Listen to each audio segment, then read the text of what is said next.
तंतु आहार में ग्लाइकोजन है, प्रोटीन है, सेलुलोज है और वसा है। तो इसमें क्या शामिल है? लिखा है तंतु आहार में शामिल है। आहार की बात करते हैं, क्या शामिल होता है? सेलुलोज। देखा होगा घास वगैरह में क्या होता है? सेलुलोज पाई जाती है। तो तंतु आहार में शामिल क्या होता है? सेलुलोज। ग्लाइकोजन नहीं होता है, प्रोटीन नहीं होता है, वसा नहीं होता है। मोनिका कुशवाहा, ठीक है ना। 102 का ऑप्शन नंबर क्या होगा? सी सही होगा। तो तंतु आहार में शामिल होता है, सेलुलोज होता है। क्लियर हो गया भाई? अगला सवाल आपके पीछे क्वेश्चन नंबर 103 लिखा है आयोडीन मान का प्रयोग किसके प्राकलन के लिए किया जाता है? पहला लिखा है तेल में हाइड्रोक्सिल समूह में, तेल में क्षार तत्व में, तेल में असंतृप्ति में, तेल में कार्बोक्सिलिक समूह में। तो इसमें आपका सही जवाब होगा जो आयोडीन मान का प्रयोग किसके लिए किया जाता है? तेल में एक क्षार तत्व के लिए किया जाता है। और याद रखना आयोडीन जो होता है, आयोडीन को लेमिनेरिया से प्राप्त करते हैं और लेमिनेरिया से आयोडीन निकाला जाता है। वो आयोडीन की कमी से एक बीमारी होती है जिसका नाम होता है ग्वाइटर। क्या नाम होता है? बोलो, ग्वाइटर। और ग्वाइटर को किस नाम से आना जाता है? घेंगा के नाम से आना जाता है। तो आयोडीन मान का प्रयोग किसके प्राकलन के लिए? तेल में क्षार तत्व के लिए किया जाता है, ठीक है, बेस के लिए किया जाएगा भैया। अगला सवाल है क्वेश्चन नंबर 104,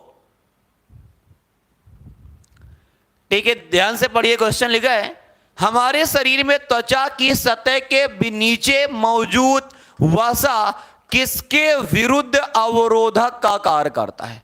किसके विरुद्ध अवरोधक का कार्य करता है? पहला लिखा है शरीर में ऊष्मा की क्षति, शरीर के अनिवार्य द्रवों की क्षति। तीसरा लिखा है शरीर में लवण की क्षति। और चौथा लिखा है पर्यावरण से हानिकारक सूक्ष्म जीवों का प्रवेश। ठीक है ना। लिखा है हमारे शरीर में त्वचा के सतह के नीचे मौजूद जो वसा होता है ये किसके विरुद्ध अवरोधक का कार्य करता है? तो बताइए भैया मोनी, इसमें क्वेश्चन नंबर 104 का सही जवाब होगा ये शरीर में ऊष्मा की क्षति के अवरोधक का कार्य करती है। ऑप्शन नंबर क्या होगा? ए सही होगा। ठीक है ना। क्वेश्चन नंबर है 105। 105 में लिखा है स्वेदन निम्नलिखित में से किसके लिए महत्वपूर्ण है? ठीक है, पसीना शरीर की गंध निकालने के लिए, सामान्य स्वास्थ्य सुधार के लिए, त्वचा में रंध्र खोलने के लिए, और चौथा है शरीर में तापमान को नियंत्रित करने के लिए। बताइए 105 और 105 का क्या है? मैंने कहा था शरीर से अगर पसीना निकलता है जिससे क्या होता है? शरीर का टेम्परेचर मेंटेन होता है। और याद रखना मनुष्य और पक्षी ये दो ऐसे जानवर हैं, एक मनुष्य ये सबसे बड़ा जानवर है, दूसरा पक्षी है। और सबसे होशियार जानवर कौन है? मनुष्य। और सबसे ज्यादा दुनिया में दुखी भी मनुष्य है भैया। ठीक है ना, याद रखना। ये मनुष्य और पक्षी कैसे होते हैं? समतापी होते हैं। और समतापी का मतलब होता है जो अपने शरीर के तापमान को मेंटेन कर लेता है, जो अपने बॉडी के टेम्परेचर को मेंटेन कर लेता है, वो क्या होता है भैया? मनुष्य और पक्षी। और इनका ब्लड कैसा होता है? वार्म ब्लडड होता है। और वार्म ब्लडड को इंग्लिश में होम्योथर्मल बोलते हैं और हिंदी में समतापी के नाम से जाना जाता है। तो शरीर में तापमान को नियंत्रित करने, विनियमित करने के लिए होता है भैया, बॉडी के टेम्परेचर को मेंटेन करता है। तो 105 का ऑप्शन नंबर डी होगा। अगला सा क्वेश्चन है कि मानव में गुर्दे का रोग किसके प्रदूषण से हो सकता है? और गुर्दा को अंग्रेजी में किडनी कहते हैं। क्या कहते हैं? बोलो, किडनी। और इसका एक नाम होता है वृक्क नाम होता है। क्या होता है? बोलो, वृक्क होता है। ये कैडमियम का करेगा, लोहा का करेगा, कोबाल्ट का करेगा कि कार्बन का करेगा? ठीक है ना भाई। तो ये किसका करेगा? कैडमियम जो होता है ये किडनी को भैया प्रदूषण, अगर कैडमियम एटमॉस्फेयर में ज्यादा है, हमारी बॉडी में पहुंच गया तो भैया तो ये क्या करेगा? गुर्दे का रोग, किडनी खराब हो जाती है। और किडनी के स्टडी को नेफ्रोलॉजी के नाम से जाना जाता है।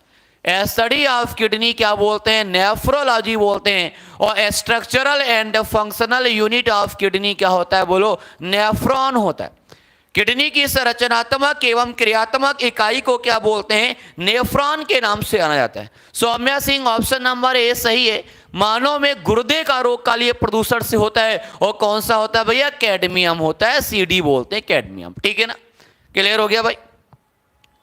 ठीक है दिव्यांशी, अभिषेक कुमार, ठीक है ना। अगले सवाल पे हम लोग चर्चा करते हैं। अगला सवाल है क्वेश्चन नंबर 107,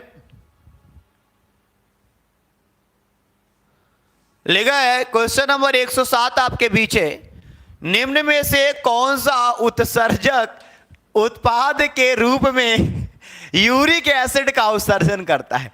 अब जरा समझना, यूरिक एसिड का उत्सर्जन कौन करेगा? देखिए तीन बातें समझिएगा। देखिए एक होता है जो अमोनिया का उत्सर्जन करता है, एक होता है यूरिक एसिड का करेगा, एक यूरिया का। देखिए अमोनिया का उत्सर्जन कौन करेगा? जितने सारे जलीय जंतु हैं, जितने सारे एनिमल्स पानी में रहते हैं, वो सब के सब अमोनिया निकालते हैं। ठीक है, जो अमोनिया का उत्सर्जन करता है उसे अमोनोटेलिक कहते हैं। पक्षी और इंसेक्ट किसका करेंगे? यूरिक एसिड का करेंगे। ठीक है ना, और हम लोग किसका करेंगे? यूरिया का। अब यहां पर पूछा गया यूरिक एसिड, मैंने बोला पक्षी करेगा, और गौरैया क्या है भैया? पक्षी है।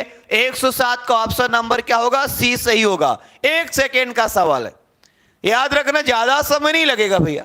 ठीक है, तो निम्न में से कौन सा उत्सर्जन उत्पाद के रूप में यूरिक एसिड का उत्सर्जन करते हैं? तो कौन होगा बोलो? एक गौरैया होगा, और मैंने कहा था पक्षी और इंसेक्ट यूरिक एसिड का करेगा। ठीक है, आरुषि सिंह दिव्य, ठीक है ना, गुड इवनिंग भाई। तो याद रखना क्वेश्चन बहुत अच्छा है। अब ये सवाल है गुर्दे की निस्पंदन इकाई, अभी मैंने बताया पिछले क्वेश्चन में, structural and functional unit of kidney कौन होता है? नेफ्रॉन होता है।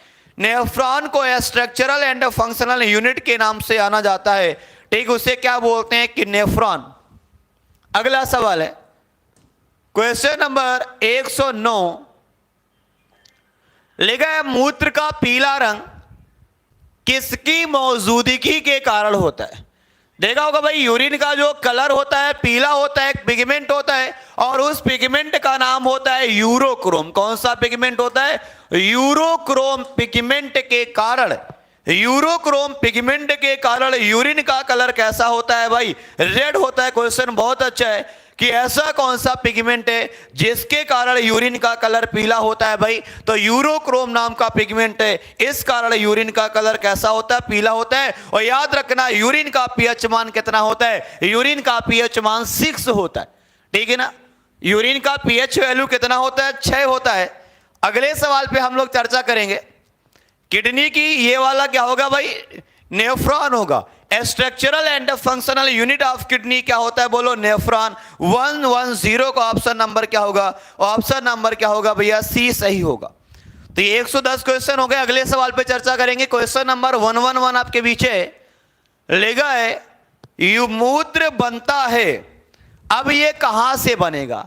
संग्राहक वाहिनियों से, कैलिसीज से, मूत्र वाहिनियों में, या मूत्राशय से? तो ये यूरिन होता है भैया। ये यूरिन कहां से बनता है? तो यूरिन कहां से बनेगा? ये संग्राहक वाहिनियों से बनता है यूरिन।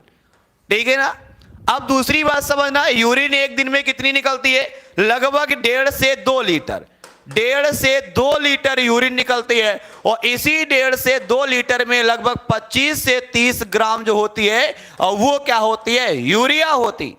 याद रखना, एक स्वस्थ व्यक्ति एक दिन में कितनी यूरिया निकालता है? 25 से 30 ग्राम। ठीक है ना, बहुत बढ़िया सवाल है। अगला सवाल है आपके बीच 112 क्वेश्चन नंबर 112, लिखा है वृक्क का प्रक्रियात्मक यूनिट क्या है? अब देखिए इसे क्या बोलेंगे? 112 का ऑप्शन नंबर सी। अभी मैंने बोला structural and functional unit of kidney nephron होता है। नेफ्रॉन को स्ट्रक्चरल एंड फंक्शनल यूनिट के नाम से जाना जाता है।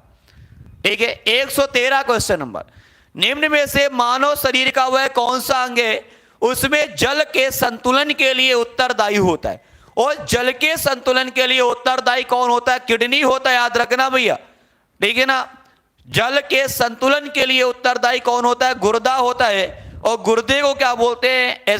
किडनी बोलते हैं इंग्लिश में भाई। ठीक है ना। अगला सवाल देखो, क्वेश्चन नंबर 114 है, लिखा है स्तनपाइयों में स्तनपाइयों में श्वेत ग्रंथियां मूलतः संबंधित होती। ये स्वेट ग्लैंड्स कहां से होती हैं? अतिरिक्त लवणों को निकालने से, नाइट्रोजन अपशिष्ट के उत्सर्जन से, ताप नियमन से, यौन से। स्तनपाई में स्वेट ग्लैंड्स होती, और ये जो स्वेट ग्लैंड्स होती हैं भैया, ये कहां से निकलती हैं? ये ताप नियमन। स्वेट ग्लैंड्स का मतलब पसीने वाली ग्रंथि, और ये मूलतः संबंधित होता है, ये बॉडी के टेम्परेचर से संबंधित होता है, शरीर के तापमान से क्या होता है बोलो? संबंधित होता है। क्लियर हो गया भाई? तो 114 का ऑप्शन नंबर सी होगा। और ये जितने सारे क्वेश्चंस की प्रैक्टिस कर रहे हैं, ये सभी क्वेश्चंस वनडे एग्जाम में पूछे गए हैं भाई। ऐसा एक भी सवाल नहीं होगा जो आपके एग्जाम में ना पूछा गया हो। सारे क्वेश्चन बहुत इंपॉर्टेंट है। लिखा है निम्न में से कौन सा काम गुर्दा नहीं करता है? ये रक्त का पीएच मान, शरीर में उपापचयी क्रियाओं का निष्कासन, ठीक है। तीसरा लिखा है भैया प्रतिरक्षी तत्वों का उत्पादन, चौथा रक्त में पराशरीरी दाब, ठीक है ना। तो इसमें कौन होगा? सी। ये क्या करेगा? प्रतिरक्षी तत्वों का क्या करेगा? उत्पादन करेगा। मूत्र का सामान्य घटक क्या होता है? तो इसका सामान्य घटक क्या होगा भाई? एल्ब्यूमिन होता है। एल्ब्यूमिन ये मूत्र का असामान्य घटक है। असामान्य जो नहीं होगा, ये यूरिया होती है, क्रिएटिनिन भी होती है, सोडियम भी होता है। एल्ब्यूमिन प्रोटीन ये असामान्य घटक है, ये नहीं होता है। ये एल्ब्यूमिन वगैरह हम लोग ब्लड में पढ़ते हैं, ठीक है ना भाई? क्लियर हो गया? अगले क्वेश्चन पे चर्चा करेंगे। क्वेश्चन नंबर है आपके बीच 117। लिखा है निम्न में से किसका हृदय सिरा युक्त होता है? कौन सा हृदय? सरीसृप, स्तनधारी, मछली, किसका हृदय सिरा युक्त होता है? तो देखिए इसका ऑप्शन क्या होगा भैया? मछली का। और मछली में कैसा होता है? इम्प्योर ब्लड होता है। और इम्प्योर का मतलब होता है डीऑक्सीजनेटेड ब्लड।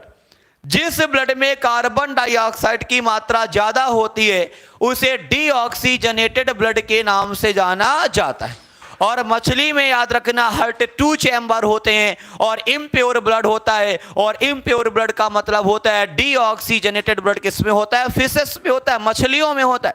और मछली उत्सर्जन किसका करती है? अमोनिया का उत्सर्जन करती है मछली। और जो अमोनिया का उत्सर्जन करता है उसे अमोनोटैलिक कहते हैं। अगला सवाल है मूत्र के श्रावण को बढ़ाने के लिए औषधि को कहते हैं। अगर भैया यूरिन का सिक्रीशन बढ़ाना है, ठीक है ना, और यूरिन का सिक्रीशन बढ़ाना है उसे क्या बोलते हैं? डायूरेटिक बोलते हैं, ठीक है। डायूरेटिक क्या करता है? यूरिन को बढ़ाता है, ठीक है। 118। 119 नंबर क्वेश्चन है। लिखा है निम्नलिखित में से वह अंग कौन सा है जिसमें पानी वसा विभिन्न अपचय कैटाबॉलिक अपशिष्ट उत्सर्जित करता है? और ये कौन करेगा कैटाबॉलिक को भैया? ये किडनी करेगा। इन सबको कौन अब करता है? कैटाबॉलिक रिएक्शंस जो उत्सर्जन में भाग लेते हैं। और उत्सर्जन में जो मेन रोल होता है किडनी का भी होता है। होता तो वैसे स्किन का भी है, लंग्स का भी है, लेकिन जो अहम रोल होता है वो रोल किसका होता है? किडनी में। हाँ, इंग्लिश में भी बोल दिए, ठीक है बेटिया, इंग्लिश में बोल देंगे, ठीक है ना। आगे देखो अपवहन, ठीक है ना। देखना भाई कोई समस्या हुआ करे बता दिया करिए, ठीक है। इंग्लिश तो और ही सरल है ना सौम्या। देखिए अपवहन, वो अपवहन को क्या बोलते हैं? डायलिसिस बोलते हैं। क्या बोलते हैं? और डायलिसिस को क्रिया में कहां पर होता है? किडनी। और जब किडनी कार्य नहीं करती है तब डायलिसिस कराते हैं। याद रखना जब किडनी अपनी फंक्शन नहीं करेगी, ठीक है, और किडनी का काम होता है ब्लड को फिल्टर करना। और किडनी एक दिन में लगभग 180 लीटर ब्लड को छानने का कार्य करते हैं। जब किडनी कार्य नहीं करेगी तो आर्टिफिशियल तरीके से ब्लड को फिल्टर करा जाता है और इसे डायलिसिस बोलते हैं। और डायलिसिस को हिंदी में क्या बोलते हैं? अपवहन कहते हैं। क्लियर हो गया? गुर्दे में। अगला सवाल देखिए 121 नंबर है। लिखा है क्वेश्चन निम्न में से कौन सा घटक मूत्र का असामान्य है? ये भी सवाल देखना भाई। अब सब ऑप्शन इसमें चेंज हो गए। अब असामान्य घटक क्या हो? कीटोन निकाय नहीं होगा। Urea, creatinine, uric acid, option number D होगा। ऑप्शन नंबर क्या होगा? डी सही होगा। और ये क्या होगा? गलत होगा, ठीक है ना। हाँ, टेम्पोरली ट्रीटमेंट, ठीक। अगला सवाल है निर्जलीकरण, ठीक है ना। निर्जलीकरण के दौरान, निर्जलीकरण जब मान लो फास्ट होता है, के दौरान आमतौर पर शरीर में किस पदार्थ की हानि होती? किस पदार्थ की हानि होगी? निर्जलीकरण में किसकी हानि होती है? तो सोडियम क्लोराइड। और सोडियम क्लोराइड का फार्मूला होता है NaCl होता है। याद रखना, निर्जलीकरण के दौरान आमतौर पर शरीर पर किस पदार्थ की हानि होती है? NaCl की हानि होती है। ठीक है ना। ऑप्शन नंबर शुगर नहीं, NaCl होगा सौम्या। ठीक है ना। 1 to 2 क्वेश्चन नंबर 122 बी होगा सोडियम क्लोराइड। अगला सवाल है क्वेश्चन नंबर 123। लिखा है सामान्य मसल्स का वसा एक लिसलिसे पदार्थ का स्राव कर रासायनिक औषधि है। हाँ, ग्लूकोज भी निकल जाता है। ठीक है ना। अब 123 देखिए भाई, सामान्य मसल्स को वसा एक लिसलिसे पदार्थ का सिक्रीशन करता है जिसका हृदय प्रत्यारोपण हार्ट ट्रांसप्लांट में यूज किया जाता है। ठीक है ना। और इस पदार्थ में मौजूद विलक्षण रासायनिक यौगिक कौन होता है? एमिनो फिनाइल एलेनिन या हाइड्रोक्सी फिनाइल एलेनिन या फिनाइल एनिलीन। तो 123 का क्वेश्चन नंबर क्या होगा भैया? ये डाईहाइड्रोक्सी फिनाइल एलेनिन का प्रयोग करते हैं। ऑप्शन नंबर क्या होगा? ऑप्शन नंबर डी होगा। ठीक है ना। याद रखना, ये पदार्थ में मौजूद विलक्षण या हार्ट में किया जाता है भैया। क्वेश्चन नंबर 124 है, लिखा जब रक्त में नाइट्रोजनी अपशिष्ट जमा होता है तब निम्नलिखित में से कौन सा अंग काम नहीं कर रहा होता है? नाइट्रोजनी अपशिष्ट जमा होता है। अब बताइए भैया, नाइट्रोजनी अपशिष्ट जमा होता है, कौन कार्य नहीं करेगा? याद रखना, अब ये लीवर में फर्क नहीं, लंग्स में फर्क नहीं, किडनी भैया। और यही क्या होता है कि हमने कहा था एक्सक्रीशन जो होता है शरीर में, जो कुछ भी वेस्ट मटेरियल बाहर बन जाता है और इससे बाहर निकलने के प्रोसेस को एक्सक्रीशन, और इस पूरे सिस्टम को एक्सक्रीटरी सिस्टम या उत्सर्जन तंत्र के नाम से जाना जाता है। तो ये नाइट्रोजनी वेस्ट मटेरियल होता है। ठीक है ना। क्वेश्चन नंबर 125, औसत मानव मस्तिष्क का वजन होता है तो एवरेज वेट कितना होता है भाई? मैंने कहा था लगभग 1.5 किलोग्राम, अप्रॉक्सीमेट 1.36 kg होता है। 1350 ग्राम के आसपास होता है, 1350 से 60। ये थोड़ा सा सटीक ऑप्शन आएगा।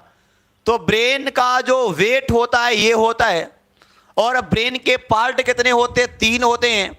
सेरेब्रम होता है, थैलमस होता है और हाइपोथैलमस होता है। Shalini Singh option number B. ठीक है ना। 126, ये सवाल सारे सवाल क्लासेस में पढ़े हुए क्लास में भैया। लिखा है हाथी के दांत का विशाल रूप बड़ा हुआ कौन सा होता है? मैंने कहा था हाथी में कौन से दांत दिखते हैं, इसका डेंटल फार्मूला भी पढ़ा था।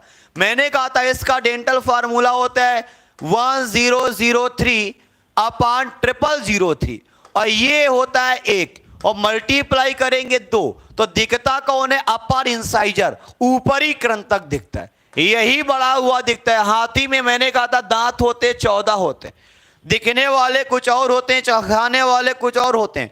दिखने वाले कितने होते हैं? हाँ Saumya Singh, 4 brain, mid brain, hind brain, 3 प्रकार के ब्रेन होते हैं। और 4 ब्रेन में सेरेब्रम, थैलमस और हाइपोथैलमस पढ़ेंगे और हाइंड ब्रेन में सेरेबेलम, पोन्स और मेडुला ऑब्लिगेटा पढ़ेंगे। ठीक है ना। तो याद रखना अपर इंसाइजर और हाथी का डेंटल फार्मूला होता है 1003 अपान 0003। ठीक है ना। और हाथी में दांत कितने होते हैं? 14 होते हैं भाई। अगला सवाल है क्वेश्चन नंबर 127। लिखा है कौन सा भाग हाथी के गजदंत के रूप में बदलता है? अब गजदंत के रूप में कौन से दांत बदलते हैं? ये दूसरा कृंतक होता है, ये सेकेंड इंसाइजर दूसरा कृंतक होता है, इस रूप में दिखता है। हमारे शरीर में मांसपेशियां कितनी होती? 639। ये भी मैंने क्लास में कराया था कि बॉडी में जो मसल्स होती 639 होती हैं। मतलब बॉडी के वेट से 40 से 50% वजन जो होता है किसका होता है? मसल्स का होता है। देखो मसल्स के स्टडी को क्या कहते हैं? मायोलॉजी या सार्कोलॉजी के नाम से जाना जाता है। तो तो याद रखना शरीर में मांसपेशियां कितनी होती, 639, और 639 मीन्स होता है शरीर के वजन से लगभग 40 से 50% वेट किसका होता है, मसल्स का होता है। तो शरीर में मांसपेशियों की संख्या कितनी होती है, बोलो 639 होती है। मानव शरीर में सबसे लंबी अस्थि, तो भैया सभी को पता है लंबी अस्थि कौन सी होती है, फीमर होती है, जिसे उरु अस्थि कहते हैं। ये फीमर बोन, ये सबसे शरीर की बड़ी हड्डी होती। मानव शरीर में कुल कितनी अस्थियां होती, 206। बच्चा जानता है, स्केलेटन में मैंने एक बोन्स पढ़ाई थी भैया कि शरीर में कितनी बोन्स होती है, 206 बोन्स होती हैं, ठीक है ना। क्वेश्चन नंबर 131 पे चर्चा करेंगे।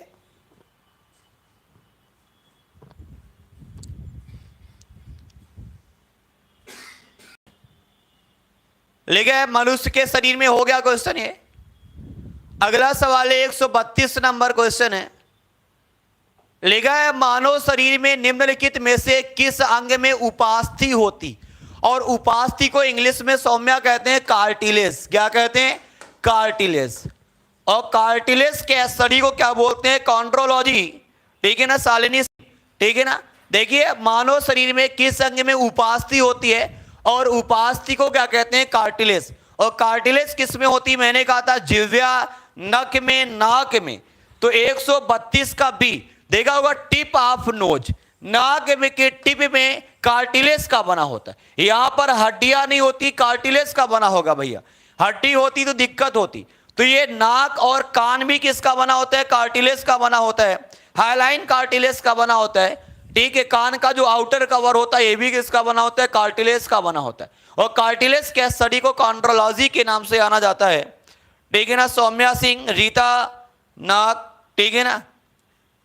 अगला सवाल देखिए क्वेश्चन नंबर 133। लिखा है कि निम्न में से कौन सा पदार्थ मानव शरीर में सबसे अधिक कठोर होता है।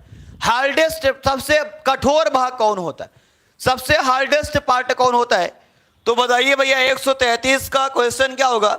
मैंने कहा था दांतों में जो व्हाइट वाला भाग होता है, hardest part of teeth enamel होता है। दांतों का सबसे कठोर भाग कौन सा होता है, इनेमल होता है, ठीक है ना। याद रखना, बहुत बढ़िया सवाल है, एक लिखाया था मैंने, और जब टीथ पढ़ा था मैंने वहीं पर लिखा था कि बॉडी का सबसे हार्डेस्ट पार्ट होता है, शरीर का सबसे कठोर भाग कौन होता है, बोलो तो इनेमल होता है। क्वेश्चन नंबर 134 है आपके बीच। लिखा है कठोर शारीरिक श्रम करने वाली श्रमिकों की हथेलियां और तलवे की त्वचा मोटी हो जाती। देखा होगा जो लोग गांव में रहते, मेहनत करते, उनकी हथेली मोटी हो जाती, स्किन हार्ड हो जाती। और जो लोग दिन भर पेन चलाया करते, मार्कर चलाया करते, हाथ बड़े सॉफ्ट होते, बड़े कोमल अंग होते। और खासकर शहर वालों की बात तो ये लगे भैया सारा दिन एसी में रहेंगे और सॉफ्ट हो जाते हैं, ठीक लिखाया था शालिनी मैंने, है ना। तो देखिए भैया क्या होता है, मोटी बात हो, चाहे मोटा चर्म, मोटा अवतक या सभी। तो 134 क्या होगा भैया, तो ये जो स्किन हो जाती है ये मोटी हो जाती। याद रखना, जो लोग काम करते हैं और जो लोग भैया नाजुक होते हैं, काम ही नहीं करते हैं, बर्तन नहीं धुलते हैं, खासकर फीमेल की अगर बात करें, अब जब बर्तन नहीं धुलोगी और खासकर कढ़ाई वगैरह नहीं धुलोगी तो हाथ खराब नहीं होंगे। और जिस दिन से धुलना शुरू कर दिया भैया, लोहे की कढ़ाई मांजना शुरू कर दिया, तो हाथ धीरे धीरे अपने गांव वाली स्थिति में आने लगते हैं, मतलब है ना। तो इसका 134 का, ठीक है, 134 का ऑप्शन नंबर क्या होगा, ऑप्शन मोटा चर्म नहीं होगा, ये मोटी बात त्वचा बढ़ जाता है, ठीक है ना। ऑप्शन नंबर होगा, याद रखना भैया।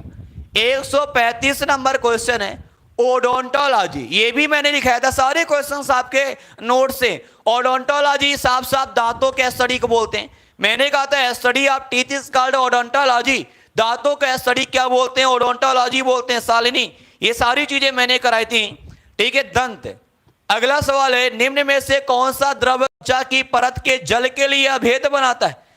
बताइए भैया 136 और 136 का क्या होगा, केराटिन। मैंने कहा था कि नाखूनों में, ठीक है ना, बालों में, भैंस के खुर में केराटिन नाम की प्रोटीन पाई जाती है। ये सवाल ये भी मैंने बताया। एक एक जिसका नोट्स बढ़िया से पढ़ा हुआ है, जिसको कॉन्सेप्ट बिल्कुल बढ़िया से क्लास में मैंने हंसी मजाक से सारी चीजें याद कराई थी, अगर वो सारे हमारे मजाक याद है, अगर सारी चीजें याद है, माइंड मैपिंग याद है कि कैसे मैंने ट्रिक से पढ़ा, तो एक भी क्वेश्चन गलत नहीं होगा भैया। ठीक है, बस क्लास जिसने की होगी, ठीक है ना। तो इसका क्या होगा, कौन सी प्रोटीन होती बोलो, केराटिन नाम की होती।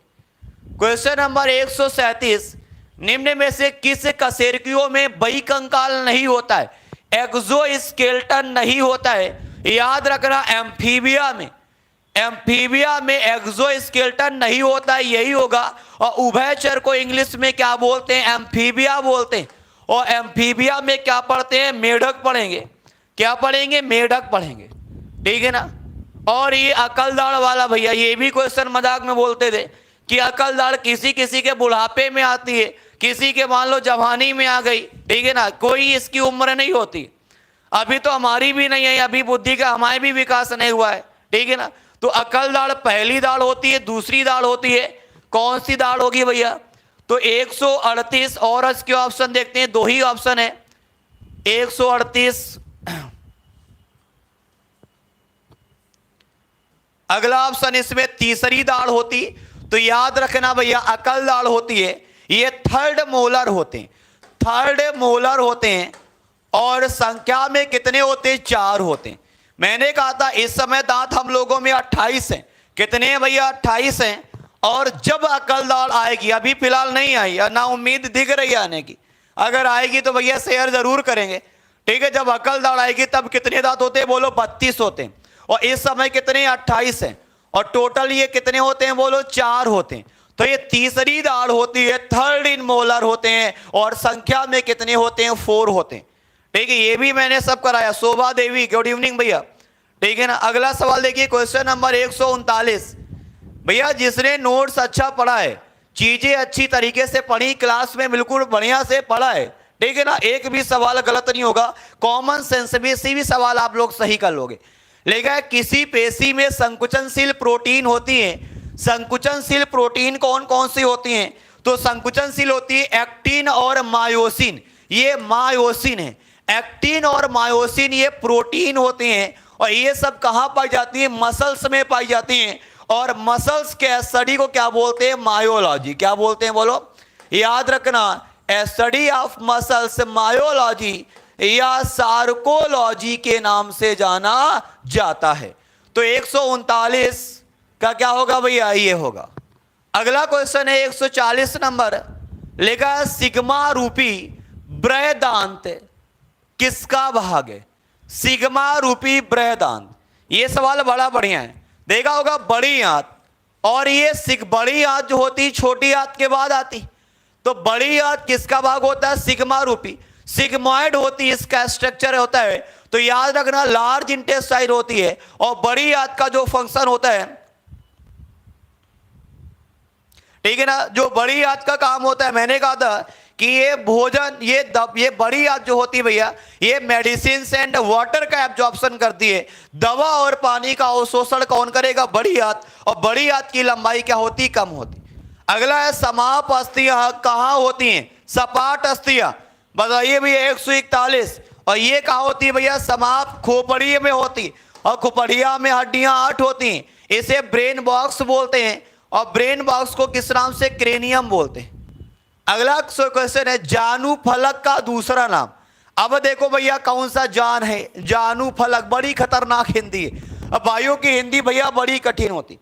अब याद रखना, ये पटेला को बोलते हैं। और पटेला कहां पर होती है, घुटने वाली। कौन सी होती है, घुटने वाली। और इसका स्ट्रक्चर कैसा होता है, कटोरी की तरह होता है। याद रखना, यही होती, इसे जानू फलक का कहते हैं। पटेला को जानू फलक के नाम से जाना जाता है। कटोरी की तरह हड्डी है, ऐसा लगता है आराम से कटोरिया निकाल लो, आराम से दाल चावल मिला के हम लोग खा सकते हैं, ठीक है ना। Shobha Devi, Shalini, study plan Shalini Singh, option number क्या होगा, बी। 143 कितनी हड्डियां कान में होती हैं, ये भी क्वेश्चन कराया था। हमने कहा था, हमने मजाक में बोला था कि मनमोहन सिंह के कितने जोड़ी ईयर ऑस्कल्स हैं। मैंने कहा था जोड़ा पूछा जाए 3, अगर संख्या पूछा जाए 6। और सिंपल सी बात है, एक जोड़ा में कितने लोग होते हैं बोलो, 3 होते हैं। कितने होते हैं भैया, 3 होते हैं। और एक जोड़ा में 2 होते हैं, 3 जोड़ा में 6 होते हैं, ठीक है ना, सिंपल सा क्वेश्चन है। ठीक है, कोई दिक्कत यहां तक? ठीक है, तो कान में कितनी हड्डियां होती हैं भाई? 6 हड्डियां होती हैं। ठीक है, और हड्डियां कहां पर होती है? मिडिल ईयर में होती, मध्य भाग में होती। क्वेश्चन नंबर 144, शार्क में किस प्रकार की पूंछ पाई जाती? ये जो शार्क मछली होती भैया, और इसमें कैसी होती? विषम पाली पूंछ होती है, हेट्रोगैमेटिक पूंछ होती है, टेल होती है। और अगला सवाल है, निम्न में से कौन सी संधि कोर संधि है? ठीक है ना, देखिए अगला सवाल कोर संधि के बारे में पूछा गया है। अब ये समझना, देखा है कौन सी संधि? स्कंद देखा होगा। ये सवाल बड़ी हिंदी इसकी कटी नहीं, जरा समझ लो एक बार, इंग्लिश में एक्सप्लेन करा दे रहा हूं। लिखा है दे बाल एंड सॉकेट जॉइंट। ये हाथ वाली एक सॉकेट में अगर हड्डी रखी होती है, इसे बाल एंड सॉकेट जॉइंट के नाम से जाना जाता है। कौन सी संधि कोर होती? स्कंद वाली होती, ये कंधे वाली होती। अगला सवाल है 146, लिखा है सबसे मजबूत हड्डी। प्रबल का मतलब होता है मजबूत हड्डी, और मजबूत हड्डी कौन सी होती है? तो 146 का जबड़े की। मैंने मजाक में बोलते हैं ना, मैंने बोला था गांव में लोग बोलते हैं माँ एक तमाचा मारेंगे जबड़ा टूट जाएगा। कभी नहीं बोलते एक तमाचा मारेंगे पसलियां टूट जाएंगी या फीमर टूट जाएगा, कभी नहीं बोलते। हमेशा यही बोलते हैं एक तमाचा में जबड़ा टूट जाएगा, मतलब जबड़ा मजबूत होगा तभी तो तोड़ पाओगे भैया। ये भी हंसी मजाक में मैंने बोला था। ठीक है, तो सबसे हार्डेस्ट बोन्स कहाँ की होती? जॉ की होती है। ठीक है ना, अगला सवाल, मनुष्य के मध्य कान की गुहा में कड़स्थियों का अतिरिक्त और क्या होता है? तो वायु होती है, पेरीलिम्फ होता है, एंडोलिम्फ होता है, क्या भरा होता है? तो याद रखना एयर भरी होती है। क्या भरी होती है भैया? एयर। मिडिल ईयर में क्या भरी होती है? एयर होती है, और इसी में क्या होती है? बोन्स होती। ठीक है ना, 147 हो गए। 50 सवाल कराते हैं आज। Question number 148, osteocytes. और मैंने कहा था ऑस्टियोसाइट्स कहां पाते हैं? हड्डियों में। और स्टडी ऑफ बोन्स क्या होते हैं? ऑस्टियोलॉजी बोलते हैं। ठीक है ना, तो 148 का ऑप्शन नंबर ए। सबसे बड़ी श्वेत रुधिराणु, साइज में सबसे बड़ी WBC कौन सी होती है? तो सबसे बड़ी होती है मोनोसाइट्स, और सबसे छोटी होती बेसोफिल्स। याद रखना, लिखा है सबसे बड़ी मतलब 60% हिस्सा किसका होता है? इसका होता है। 150 क्वेश्चन नंबर है। लिखा है कि वह वैज्ञानिक कौन सा है जिसने पहली बार ब्लड सर्कुलेशन, और मैंने कहा था ब्लड सर्कुलेशन को खोजा था, एक साइंटिस्ट है बच्चा, विलियम हार्वे। विलियम हार्वे ने ब्लड सर्कुलेशन को खोजा था, और स्टडी ऑफ ब्लड सर्कुलेशन क्या बोलते हैं? एंजियोलॉजी के नाम से जाना जाता है। ठीक है भाई, तो ये आपकी 1010 क्वेश्चन की सीरीज है, जिसमें से आपके 150 क्वेश्चन क्लियर हो गए। ऐसे धीरे धीरे क्लासेस लेते रहेंगे, और ये सारी प्रैक्टिस मैं ऑनलाइन करा दूंगा भाई। ठीक है ना, फिर मुलाकात करते हैं। आज के लिए इतना ही। थैंक यू, धन्यवाद।